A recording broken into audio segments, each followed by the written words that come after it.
کچېرې یو سړی همیشه درواغ وایي نو د درواغ ویلو کوشش کوي تر دې پورې چې د الله جل جلاله په نیز درواغجن ولیکل شي. د حضرت ابن عمر رضی الله تعالی عنہ نه روایت دی چې رسول الله صلی الله علیه وسلم وفرمایل چې کله بنده درواغ وایي نو د درواغ ویلو د وجې نه د حفاظت ملائکې د ده نه یو میل لرې ځي. د حضرت عبدالله بن مسعود رضی الله تعالی عنہ نه روایت دی چې رسول الله صلی الله علیه وسلم وفرمایل رښتیا ویل په ځان باندې لازم کړئ، یعنی رښتیا ویل خپل عادت وګرځوئ، ځکه چې رښتیا د نیکي لاره انسان ته وښیي او نیکي د جنت لاره ښیي. او سړی چې همیشه رښتیا وایي او د رښتیا ویلو کوشش کوي تر دې پورې چې د الله جل جلاله په نیز صدیق ولیکل شي.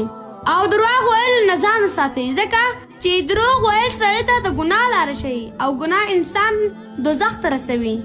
د حضرت ابن عمر رضی الله تعالی عنہ روایت ده چې رسول الله صلی الله علیه وسلم وفرمایل چې کله بنده دروغ وایي نو د دروغ ویلو د وجې نه د حفاظت ملائکې د ده نه یو میل لرې شي. د دې حدیث نه دا معلومه شوه چې کله انسان دروغ وایي د دې د خولې نه داسې مردار بد بوی ځي چې فرښتې د دې نه تښتي. نو تاسو سوچ وکړئ دا به څومره بد بوی وي چې فرښتې ورته نشي ټینګېدلی. تاسو نن سبا وګورئ چې ټول خلک په دې لویه ګناه کښې ګرفتار دي، هېڅ باک نه ګڼي چې دروغ څه ته وایي. درواغ ویل دوی ته ډېر ورکوټی ګناه ښکاري او په حقیقت چې دا ډېره لویه ګناه ده. الله جل جلاله دې موږ ټول مسلمانان د دروغ ویلو نه وساتي.